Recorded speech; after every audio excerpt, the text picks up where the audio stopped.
Morning every good morning শুভ সকাল সকাল সকাল থেকে ছাদে চলে এসেছি। আর দেখো গাছটা পুরো জুড়ে ফুল হয়েছে, পুরো এগুলো সব থোকা থোকা ফুলেই দেখো এত সুন্দর লাগছে। এটা হচ্ছে সাদা দিয়ে গোলাপি দিয়ে। আমি তো সকালে এসেই আজকে আমি দেখে আমার যে কি আনন্দ লাগছে কি বলবো। দেখো গাইজ পুরো গাছগুলো এই ফুলটা বেশি বড়। আবার আমি একটা ফুল, এগুলো গোলাপের মতো লাগছে। এটা হলুদ হলুদ গোলাপি সাদা সব কালার ফুটেছে, দেখেই খুশি হয়ে গেল। আবার আমি একটা ফুল ধুবোকে দিয়ে আসলাম, ওটা ছিল ফ্রুটি কালারের, দিয়ে এসেছি ধুবোকে। মানে এত সুন্দর ফুলগুলো লাগছে, পুরো মনে হচ্ছে ছোটো ছোটো গোলাপ। এত কালারগুলো তো চোখে লাগার মতো কালার এনেছে ধুবোর বাবা, এত সুন্দর লাগছে। আর নিচে করছে রং, আমাদের জানলা দরজাগুলো রং করা হচ্ছে। তো চলো তোমাদের দেখাই জানলা দরজাগুলো কী রং করছে। কাগজি ফুলগুলো কালকে ধরবা কিনে নিয়ে এসছে নবদ্বীপ থেকে। এটা হচ্ছে সাদা কালারের আর এটা হচ্ছে গোলাপি কালারের, মানে রানী কালারের। এই দুটো ফুল গতকাল নিয়ে এসছে নবদ্বীপ থেকে। আর এই গাছটাও নিয়ে এসছে, এটা হচ্ছে লজ্জাবতী গাছ। এটার পাতাটা মনে হয় রাতে ইঁদুরে নালে কিছুতে খেয়ে গেছে, কারণ কালকে যখন এনেছিল সব পুরো পাতা ভর্তি ছিল, আজকে পাতা নেই। গাইজ এই যে ধুবো, আর ধুবোর নাম্মা এখন যাচ্ছে স্কুলে। ও ধুবো, কোথায় যাও? কি করতে? আচ্ছা যাও, টাটা।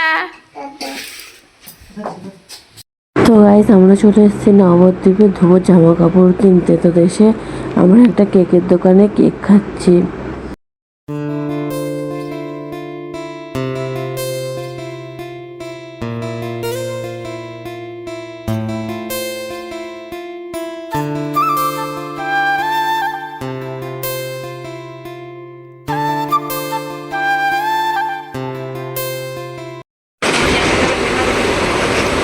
এইটা কি করে হলো?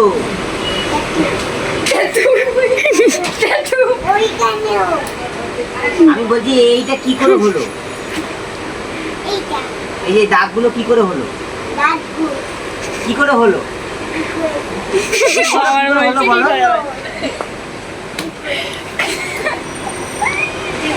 তুমি খুব চালাক।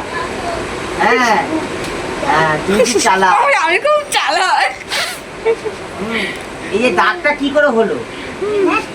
এই যে পায়ে যে পেনের দাগটা কোথা থেকে আসলো? কে দিল পেনের দাগটা? আমি তো ঘুমাচ্ছিলাম।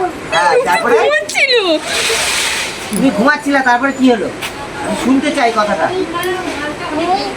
হ্যাঁ হ্যাঁ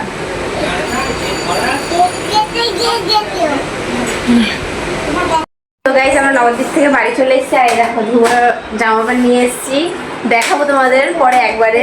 আর এখন আমি চুড়িদারটা ছেড়ে আসবো, ছেড়ে ধুয়োকে ভাত খাবো। তো চলে এসেছে জামা কাপড় ছেড়ে আসি, দিয়ে ধুয়োকে ভাত খাবো। গাটা ধুয়ে চলে এসেছি, ধুয়ো খাওয়া দাওয়া হয়ে গেছে, সবার খাওয়া দাওয়া কমপ্লিট। আমরা আসার আগে মারা খেয়ে নিয়েছে, আর আমরা একটু খেয়ে দিয়ে ঘরে আসলাম। আর ধুয়োকে ঘুম পাড়াবো বলে ঘরে এসেছি, মশলা টসে টাঙানো হয়ে গেছে। তো চলো আজকে আর ভিডিও করতে ইচ্ছা করছি না, কারণ খুব ক্লান্ত আছি। তো চলো আজকের ভিডিওটা এখানে শেষ করছি, দেখা হচ্ছে তোমার সাথে পরের ভিডিওতে। আর যারা যারা এখনো আমাদের চ্যানেলটাকে সাবস্ক্রাইব করে অবশ্যই সাবস্ক্রাইব করে দেয়, লাইক করুন, ওদের সাথে অনেক অনেক শেয়ার করে দিন। Good night.